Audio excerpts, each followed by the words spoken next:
Stop right there.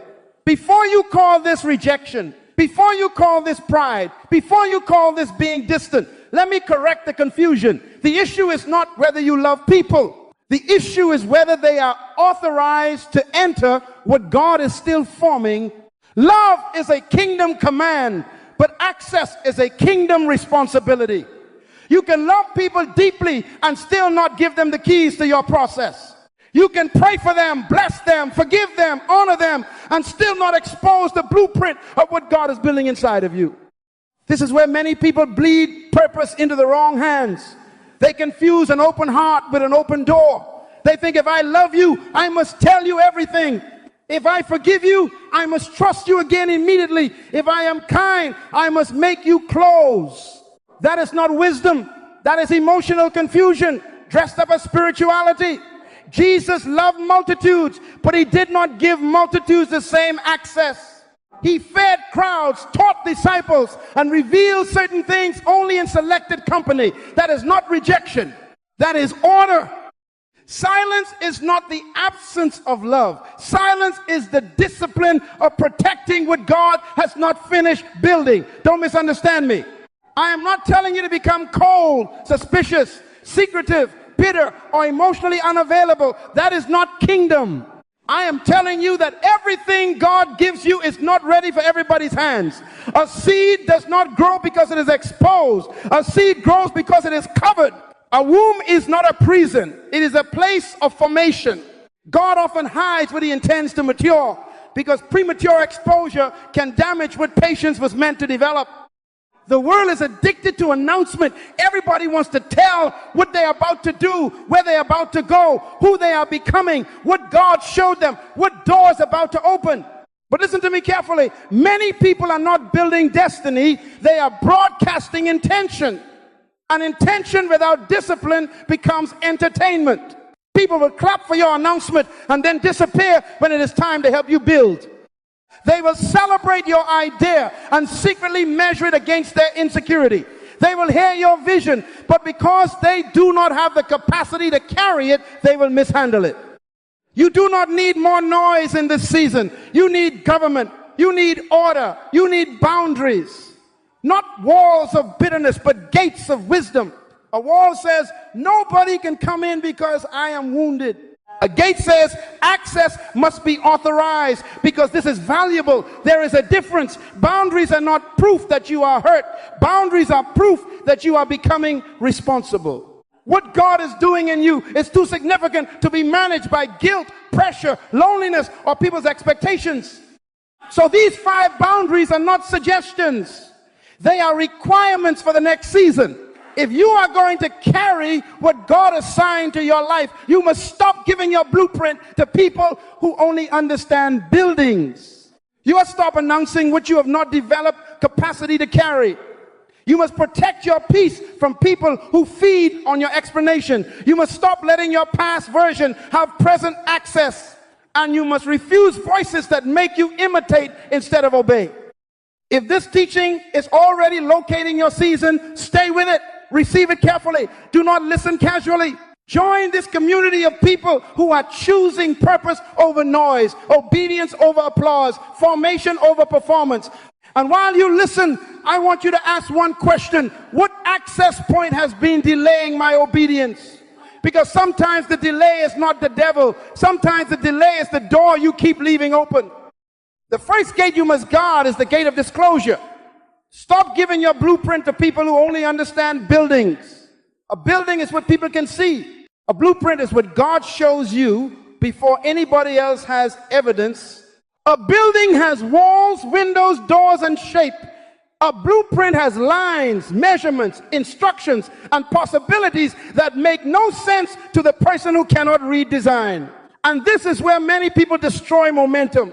They take a divine blueprint, still in its raw form, still in its early stages, still being interpreted in prayer, discipline, and obedience, and they place it in the hands of people who only know how to criticize what already exists. Your blueprint is the raw vision. It is the early instruction. It is the dream God placed in your spirit before there is money, before there is applause, before there is proof, before there is a platform, before there is a result. It is the burden that keeps waking you up. It is the strategy that has not yet matured. It is the assignment that is real in your spirit but invisible to the crowd. And because it is invisible, it requires protection. Do not make the mistake of thinking that because something came from God, it does not need stewardship. That is spiritual laziness. God gives seed, but man must guard soil. Listen to me carefully. Builders respond differently than critics. Builders ask what is needed. Critics ask who gave you permission. Builders bring tools. Critics bring commentary. Builders may correct you, but they correct you with responsibility. Critics correct you to feel superior. Builders want the assignment to live. Critics want the assignment to pass their emotional examination before they respect it.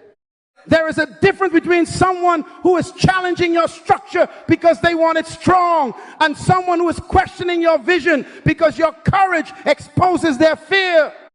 That is why you must learn the difference between counsel and commentary. Counsel carries wisdom and responsibility. Commentary carries opinion without investment. Counsel sits with the weight of what God placed in you and says, let us discern this carefully. Commentary stands outside your obedience and says, I would not do it that way.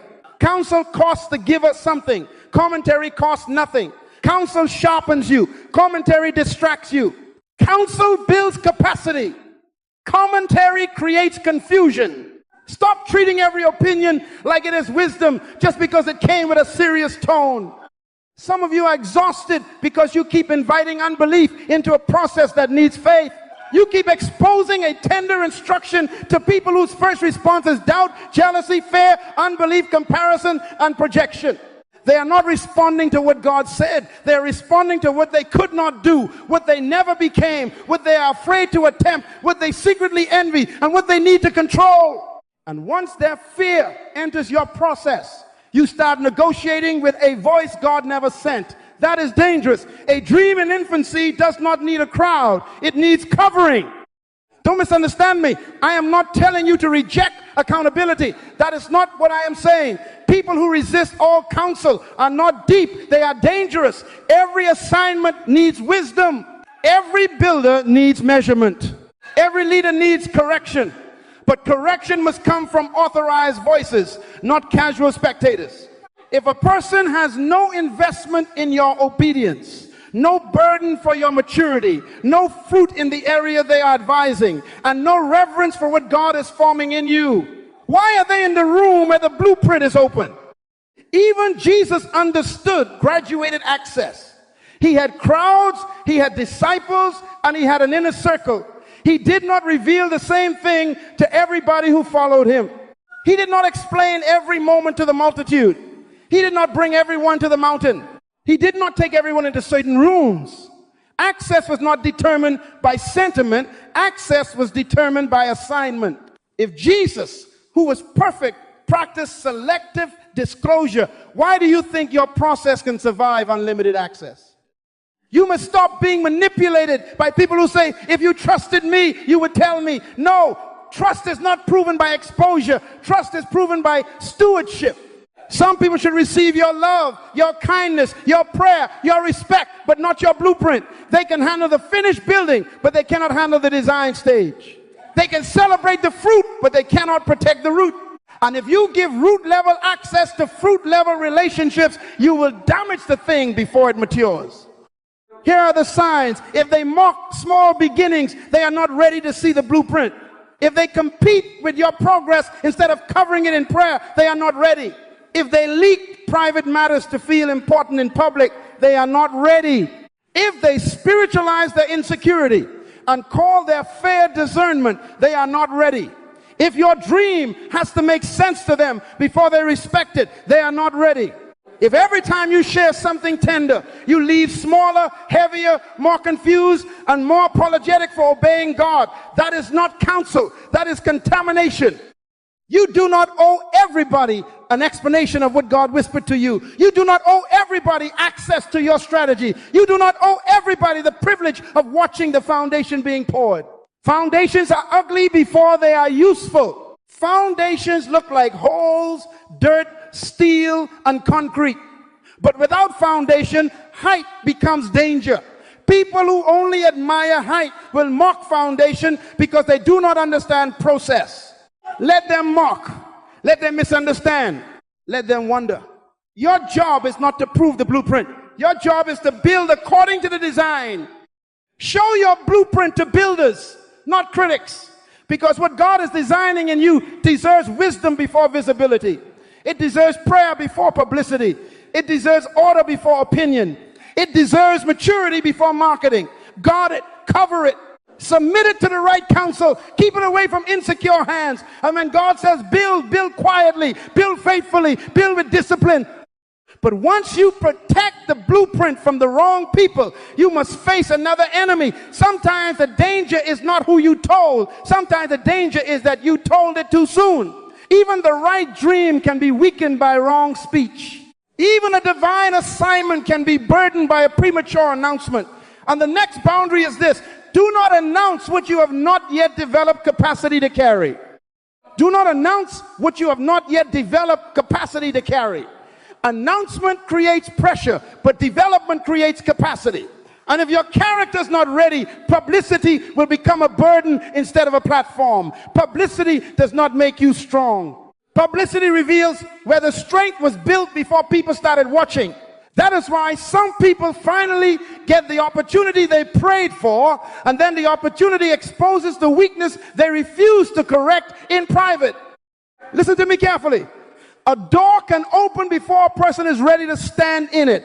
A gift can create attention faster than character can manage it. Talent can introduce you to rooms that discipline has not prepared you to remain in, and that is dangerous. Because when you announce too soon, you invite expectation before you have structure. You invite opinions before you have roots. You invite pressure before you have capacity. And now you are not building from obedience. You are performing under the weight of what people expect you to become. Stop right there. I know what you're thinking. You say, but I only wanted encouragement. No, sometimes what you call encouragement is validation addiction. You did not announce it because God told you to announce it. You announced it because you wanted people to clap for what you had not yet obeyed. You wanted emotional payment before spiritual completion.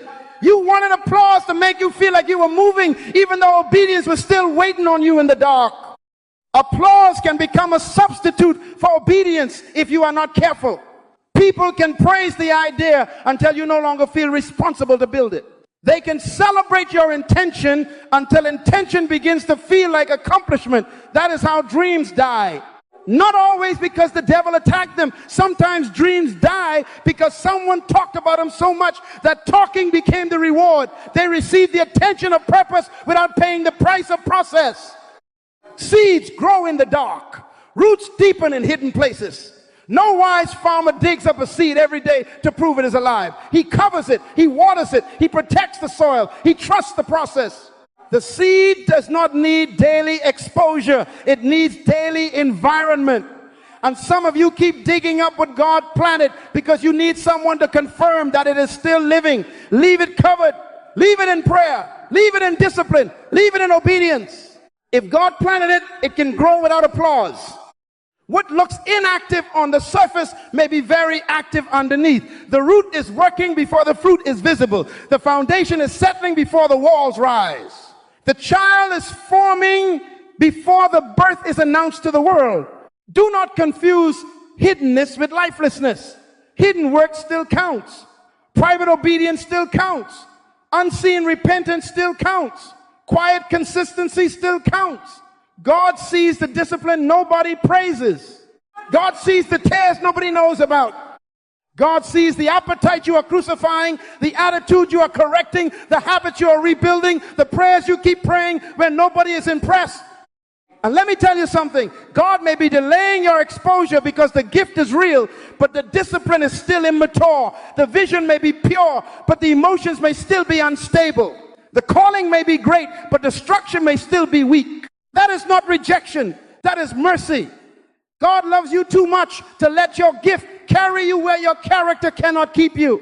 He loves the assignment too much to let Premature publicity crushed what private formation was supposed to strengthen. Performance asks, who is watching? Preparation asks, what must be mastered?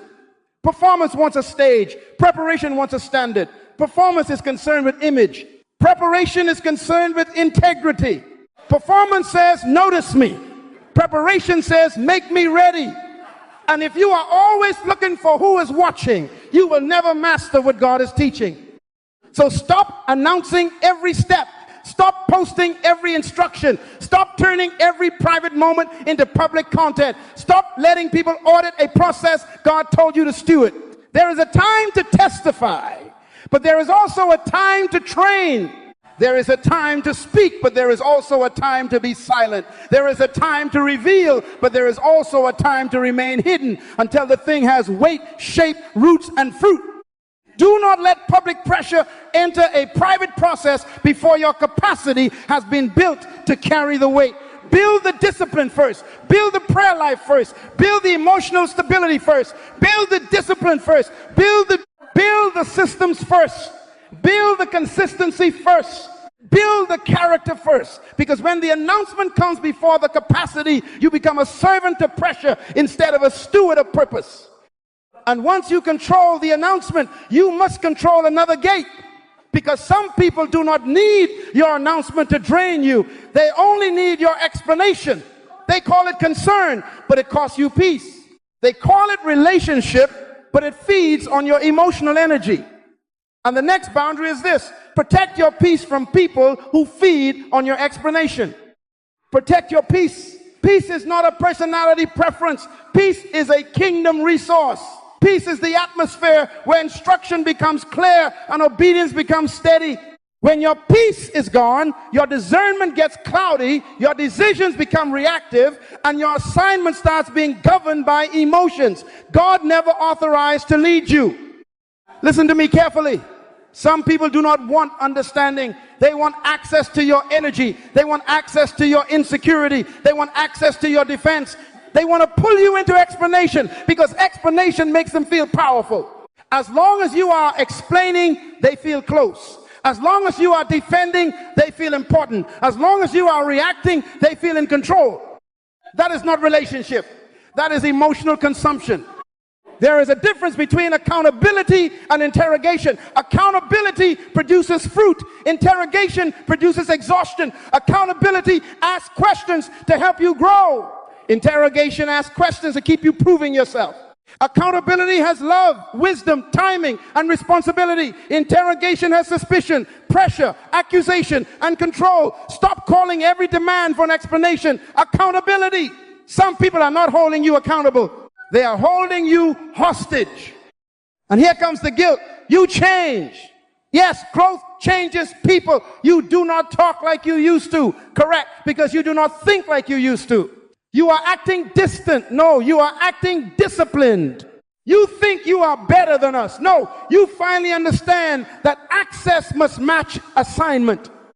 Boundaries are not hatred. Boundaries are not arrogance. Boundaries are not rejection. Boundaries are management.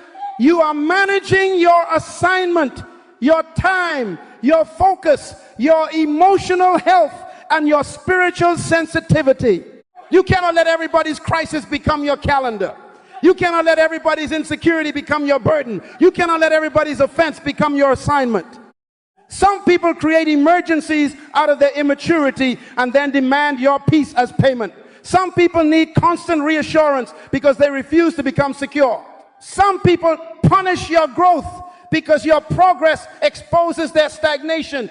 Some people weaponize your compassion and call it love. Some people call your obedience abandonment because they benefited from your confusion. Stop right there. I know what you are thinking, but I do not want to hurt them. No, listen to me. You are not hurting people by refusing to be drained. You are hurting your assignment when you let unmanaged emotions control your obedience.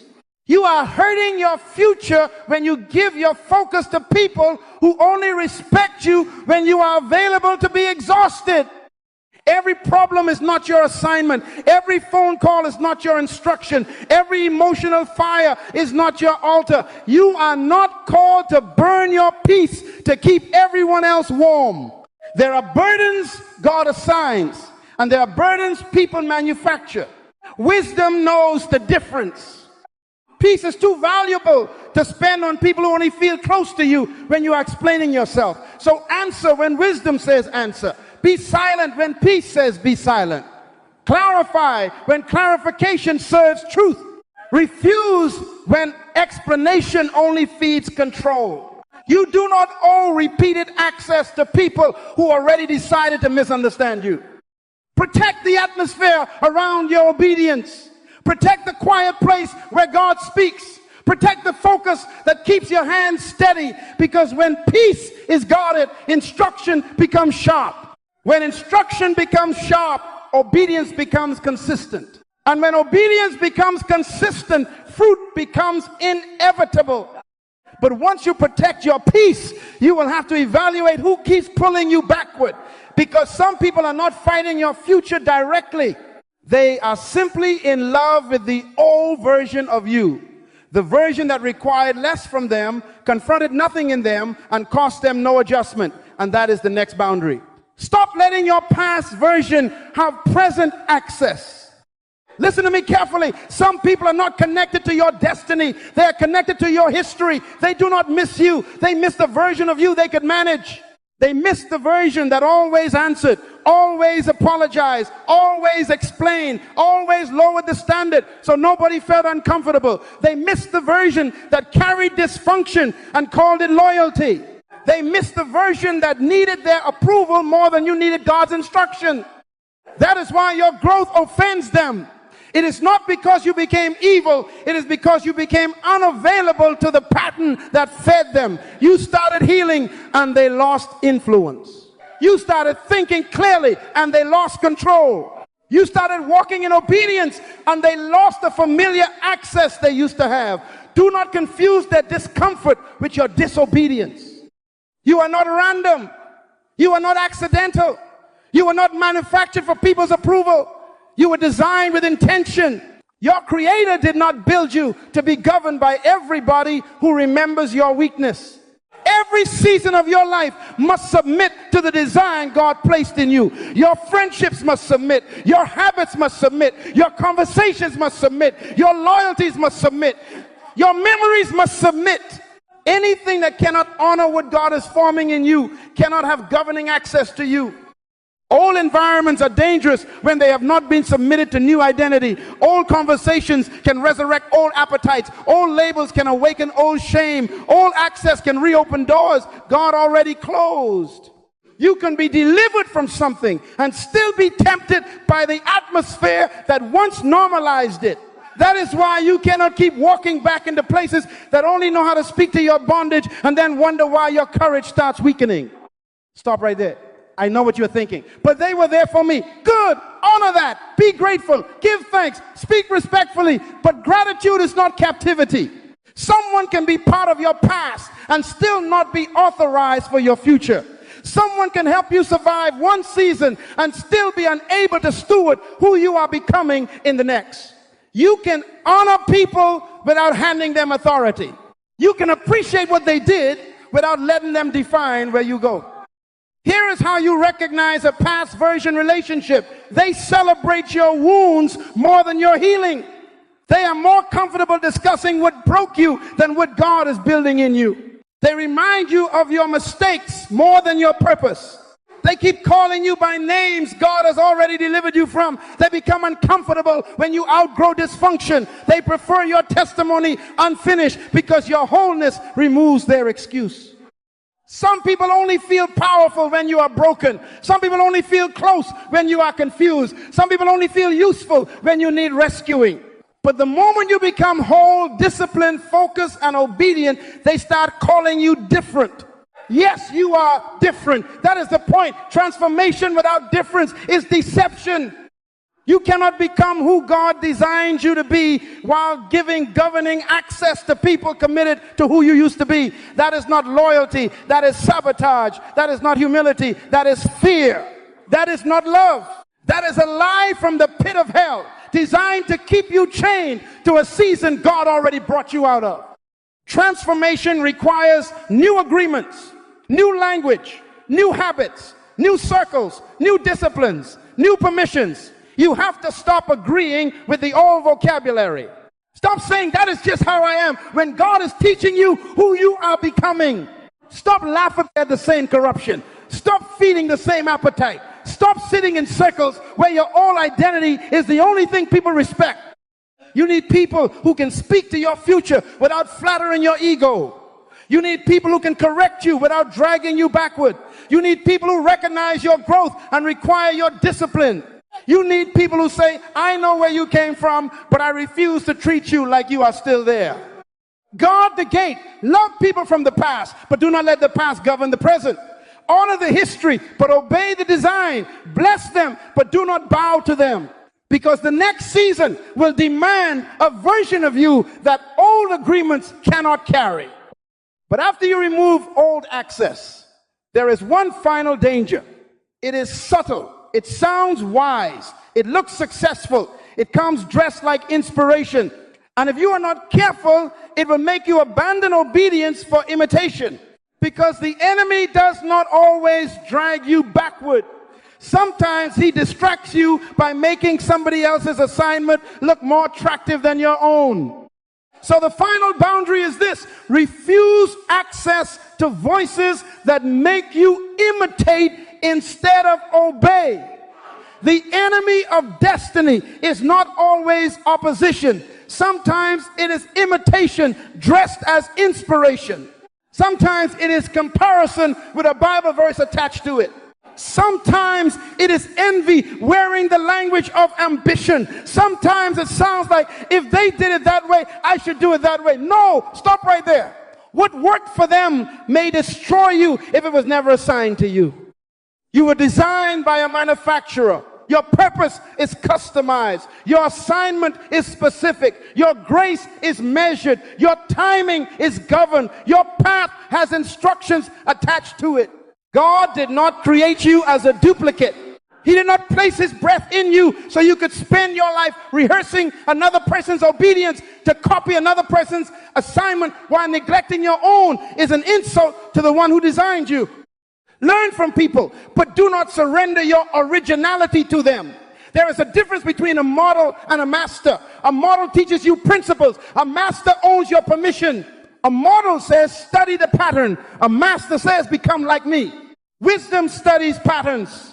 Insecurity copies personalities. Wisdom asks, what principle can I apply?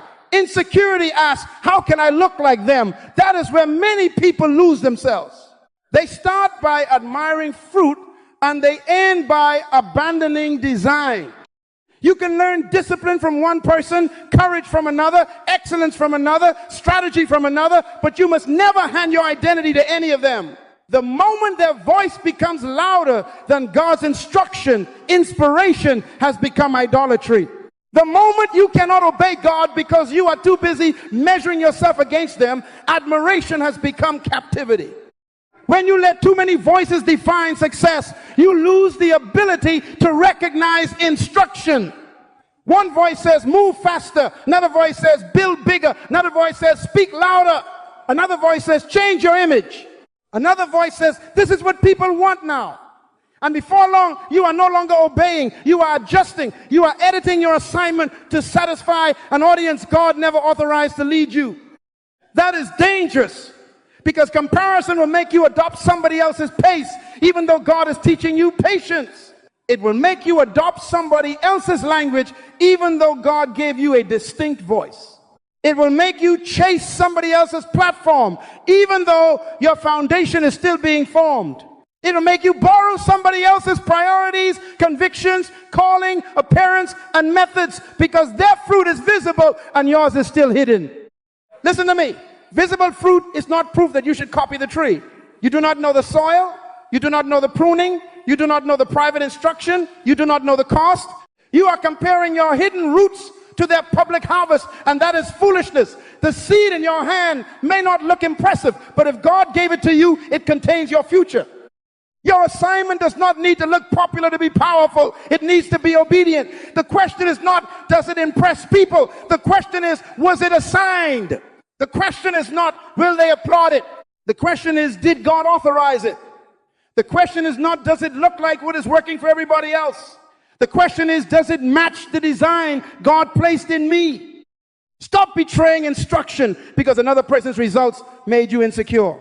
Stop abandoning your lane because someone else is moving faster. Stop despising your measure because someone else has more visibility. Obedience is not inferior because it is quiet. Faithfulness is not failure because it is hidden. Small does not mean insignificant. Slow does not mean late. Different does not mean wrong. You were not called to be impressive. You were called to be faithful. And when faithfulness matures, fruit will come. Not borrowed fruit, not copied fruit, not artificial fruit created by performance. Real fruit. Fruit with roots. Fruit with authority. Fruit with endurance. These 5 boundaries are not isolation tactics. They are preparation systems. You are not cutting people off because you are afraid. You are guarding access because you are responsible. You are protecting the blueprint, protecting the process, protecting your peace, protecting your identity, and protecting the assignment from imitation. This is not arrogance. This is stewardship. Because what God is building in silence will eventually have to stand in public. And if you do not guard it while it is hidden, you will not have the strength to carry it when it is seen. Now you must understand what all of this means. Silence is not punishment. Delay is not denial. Hiddenness is not rejection. Obscurity is not evidence that God forgot your name. That is the lie that makes people panic in the process. They think because nobody sees them, nothing is happening. They think because nobody is calling them, God is not preparing them. They think because the door has not opened, heaven has not spoken. No, God hides people. He is strengthening because public weight requires private depth. A tree does not begin with branches. It begins with roots. A building does not begin with windows. It begins with foundation. A child does not begin in public. A child begins hidden, covered, formed, protected, and developed until the body has capacity for birth. Why do you think your destiny is different? God builds roots before branches. He builds capacity before platform. He builds character before influence. He builds obedience before announcement. If you want branches without roots, you are asking for collapse with leaves on it. This is why these 5 boundaries work together. They are not separate ideas. They are one system of protection. Protect the blueprint because everybody cannot understand what God is designing. Delay the announcement because pressure must not arrive before capacity. Guard your peace because confusion will corrupt instruction. Separate from the old version because history must not govern destiny. Refuse imitation because your assignment must remain obedient to its original design. This is how you steward a hidden season. This is how you protect what is still forming. This is how you stop treating your future like common property. Do the work when nobody claps. Pray when nobody checks. Study when nobody sees. Repent when nobody knows. Build when nobody understands. Forgive when nobody applauds. Fast when nobody notices. Develop discipline when nobody celebrates it. Correct your attitude when nobody compliments your maturity. Break the habit when nobody knows you were bound. Strengthen the foundation when nobody can admire the walls. That is where real authority is born. Not in the noise, not in the announcement, not in the performance. Authority is born in the hidden place where obedience costs you something, and God is the only witness. Do not despise that place. The hidden season is not wasting you. It is weighing you. It is testing what you can carry without applause. It is proving whether you love the assignment or only the attention attached to it. It is revealing whether your obedience is real or merely performative. Because anybody can look focused when people are watching. Anybody can sound faithful when there is a microphone. Anybody can act humble when humility becomes a brand. But the hidden place tells the truth.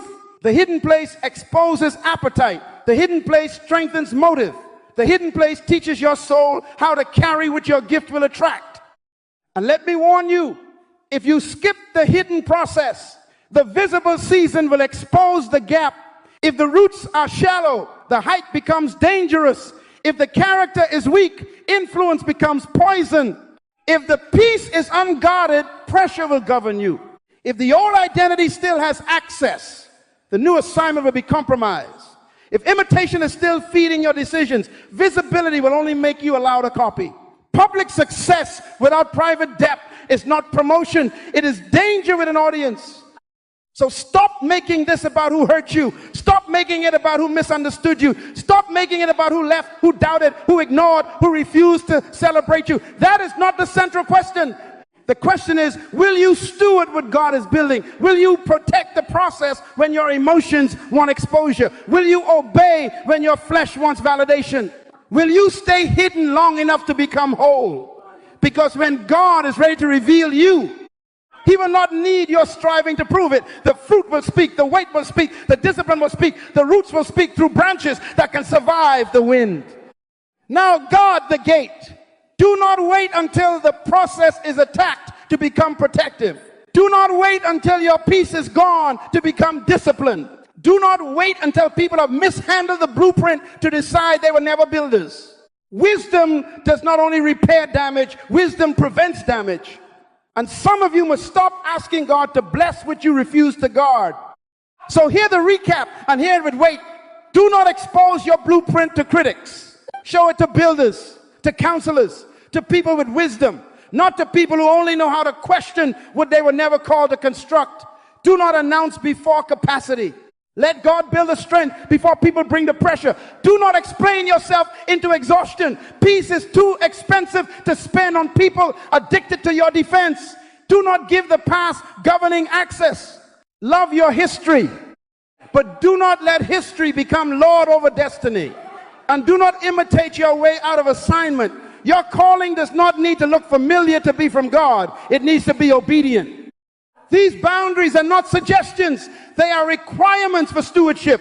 Choose one this week. Close one unauthorized door. End one draining explanation. Silence one premature announcement. Obey one instruction privately. Stop talking about everything God told you to build. Stop defending every shift God required you to make. Stop proving your growth to people who benefit from your confusion. Start obeying in the dark. Start building without applause. Start protecting the holy thing before it becomes visible. And yes, some people will misunderstand your silence. Let them. Some people will call your boundary arrogance. Let them. Some people will say you change. Let them. Misunderstanding is cheaper than miscarriage of purpose. Losing approval is cheaper than losing assignment. Being called distant is cheaper than being drained. Being hidden is cheaper than being exposed before you are whole. Declare this and mean it. I choose God's design over public approval, and I will protect what He is building in me. Put that in the comments if that is your decision. And do not just type it, live it. Comment with the truth you are choosing to believe and obey in this season. Tell me the boundary you know God is asking you to guard. Is it your blueprint, your announcement, your peace, your identity, your assignment? Name it, because some declarations are not for performance. They are for accountability. And if this teaching helped you recognize your season, subscribe and stay connected to words that call you back to purpose, responsibility, discipline, and kingdom identity. You do not need more noise. You need truth that strengthens your obedience. When you protect what God is building in silence, your fruit will eventually announce what your mouth never had to defend. So love people deeply, forgive people fully, but guard access wisely. Your life will speak loudly when your process has been protected quietly.